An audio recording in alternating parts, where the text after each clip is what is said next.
छावा सिर्फ एक ऐतिहासिक उपन्यास नहीं, बल्कि देशभक्ति, स्वाभिमान और संघर्ष की कहानी है।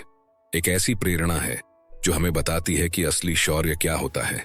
ये पुस्तक हमें सिखाती है कि सच्चे योद्धा कभी हार नहीं मानते और अपने सिद्धांतों के लिए अंतिम सांस तक लड़ते हैं।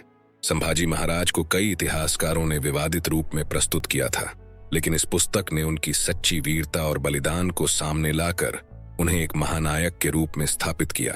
अगर आप इतिहास, वीरता और बलिदान की गाथाओं में रुचि रखते हैं तो यह पुस्तक आपके लिए अवश्य पढ़ने योग्य है।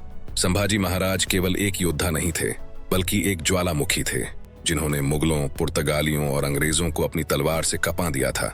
जब छत्रपति शिवाजी महाराज का स्वर्गवास हुआ तो पूरा मराठा साम्राज्य संकट में था। मुगल सम्राट औरंगजेब ने सोचा कि अब मराठा साम्राज्य बिखर जाएगा और उसने दक्कन पर पूरी ताकत से हमला कर दिया। उसने अपने सबसे ताकतवर सेनापति भेजे, जैसे कि शाह आलम, मुइनुद्दीन, खान जहां बहादुर। लेकिन संभाजी महाराज एक शेर की तरह खड़े हो गए और उन्होंने अपने जवाबी हमलों से मुगलों को हिलाकर रख दिया। परिणाम यह हुआ कि मुगलों की विशाल सेना बार बार हारने लगी। इसलिए औरंगजेब को खुद दक्षिण आना पड़ा, जहां उसने अपने जीवन के 27 साल बर्बाद कर दिए। संभाजी महाराज ने दिखा दिया कि तलवार से ज्यादा मजबूत उनकी इच्छा शक्ति थी। 1682 में मुगलों ने बार बार मराठा इलाकों पर हमला किया। संभाजी महाराज ने तय किया कि अब रक्षात्मक नहीं, आक्रामक नीति अपनानी होगी। उन्होंने सीधे मुगलों के गढ़ बुरहानपुर पर हमला बोल दिया। मुगल सेना संभल भी नहीं पाई और मराठों ने बुरहानपुर को लूट लिया। करोड़ों की संपत्ति और हथियार मराठाओं के हाथ लगे। यह औरंगजेब के लिए सबसे बड़ा झटका था। उसने कभी नहीं सोचा था कि कोई मराठा सेनापति इतनी हिम्मत दिखाएगा। संभाजी महाराज ने अपने 9 साल के शासनकाल में 120 से ज्यादा लड़ाइयां लड़ी और एक भी नहीं हारे।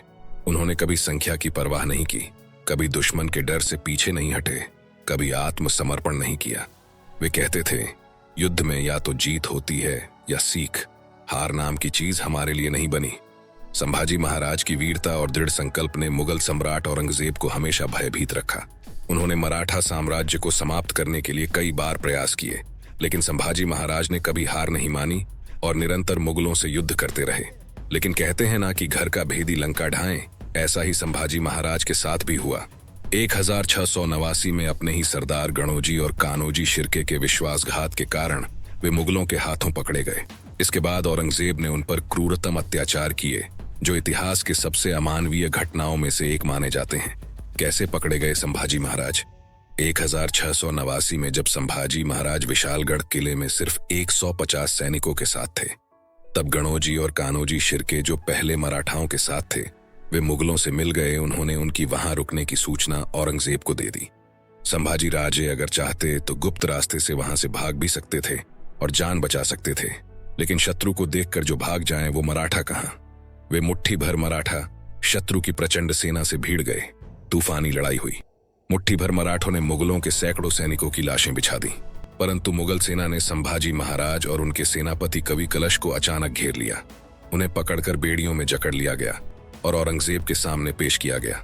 अब इसके आगे की कहानी बहुत भयानक है। अगर आप कमजोर दिल वाले हैं तो मत देखिएगा।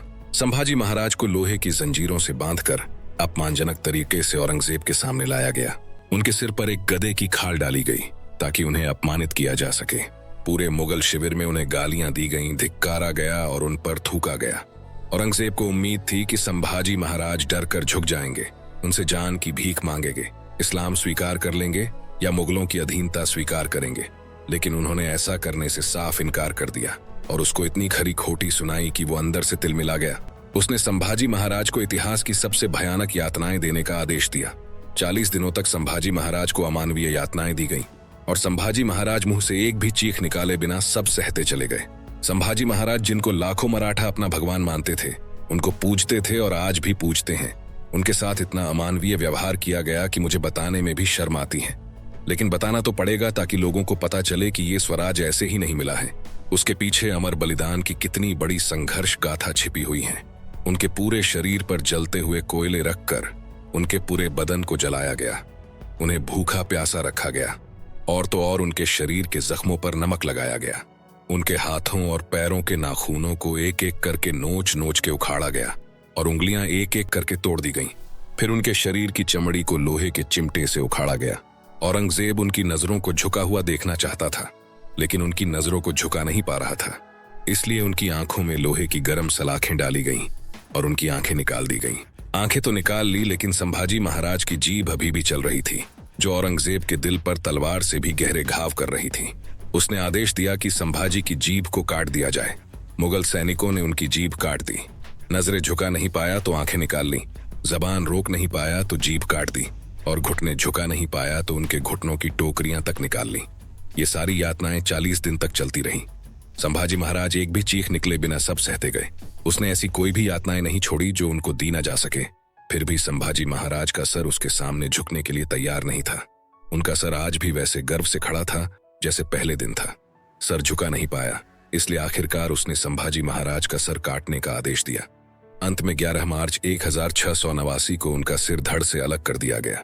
सिर्फ इतना ही नहीं, बल्कि उनके शरीर के टुकड़े टुकड़े किए गए और उनको नदी में फेंक दिए गया, ताकि कोई भी उनका अंतिम संस्कार ना कर सके, उनकी समाधि ना बना सके, उनकी पूजा ना कर सके, तथा मराठाओं में डर पैदा हो जाए और उनकी शक्ति टूट जाए। उसने नदी के आसपास रहने वाले सभी गांव वालों को धमकियां दी कि कोई भी उनके शरीर के टुकड़ों को बाहर निकालने की हिम्मत न करे। लेकिन इसके बावजूद भी एक महार जाति के आदमी ने, जिसका नाम गोविंद महार था, उसने संभाजी महाराज के टुकड़ों को इकट्ठा किया और उनका पूरे सम्मान के साथ अंतिम संस्कार किया। संभाजी महाराज के अंतिम संस्कार के बाद कुछ मराठा सरदारों की मदद से उनकी समाधि तुलापुर, पुणे में इंद्रायणी नदी के किनारे बनाई गई। यह समाधि आज भी उनके बलिदान की गाथा को जीवित रखती है और लाखों लोग यहाँ उन्हें श्रद्धांजलि देने आते हैं। तो क्या संभाजी महाराज की मौत के बाद मराठा साम्राज्य खत्म हो गया? नहीं, संभाजी महाराज की शहादत ने मराठाओं को और अधिक जोश और क्रोध से भर दिया। मराठाओं ने प्रतिशोध की शपथ ली और अगले कुछ वर्षों में मुगलों को करारी शिकस्त दी। उनके छोटे भाई राजा राम महाराज और महारानी ताराबाई ने मराठा साम्राज्य को फिर से संगठित किया और अंततः मुगलों को पराजित कर दिया। संभाजी महाराज की मृत्यु के बाद कुछ सालों में औरंगजेब की भी मृत्यु हो गई और उसका साम्राज्य धीरे धीरे समाप्त हो गया। संभाजी महाराज का इतिहास में स्थान। संभाजी महाराज को इतिहास में सबसे बहादुर, निडर और धर्मरक्षक योद्धाओं में से एक माना जाता है। उन्होंने अत्यंत क्रूरतम यातनाएं सहकर भी अपने धर्म और स्वाभिमान को नहीं छोड़ा। आज भी वे मराठाओं और पूरे भारत के वीरों के प्रतीक हैं। महाराष्ट्र में लोग उन्हें धर्मवीर संभाजी महाराज के नाम से याद करते हैं। मौत से नहीं डरने वाले ही इतिहास बनाते हैं और संभाजी महाराज ने यही करके दिखाया। उनकी यह कहानी हर भारतीय को सिखाती है कि सच्चे योद्धा कभी हार नहीं मानते, चाहे उन्हें कितनी भी कठिनाइयों का सामना क्यों न करना पड़े। अगर अपने धर्म, संस्कृति और मातृभूमि की रक्षा करनी हो तो कभी समझौता मत करो। संभाजी महाराज का बलिदान आज भी हर राष्ट्रभक्त के लिए प्रेरणा है।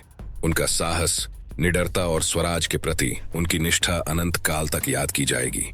अगर आप सच में संभाजी महाराज के शौर्य और बलिदान से प्रेरित हैं तो सिर्फ देखने तक मत रुको, शेयर करो ताकि हर हिंदुस्तानी उनके पराक्रम से जाग सके। जय भवानी, जय शिवाजी, जय संभाजी।